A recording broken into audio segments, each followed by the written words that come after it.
You two are making food now. Ah, she wants to have the spaghetti.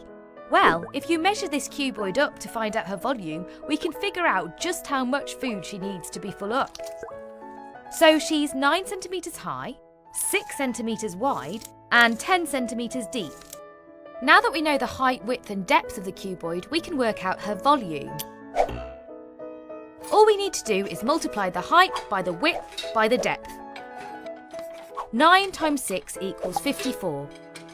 Times this by 10 and you get 540. So the volume of our cuboid is 540 cubic centimetres. Good, we know just how much food it'll take to fill her up. Now all that's left is the dessert.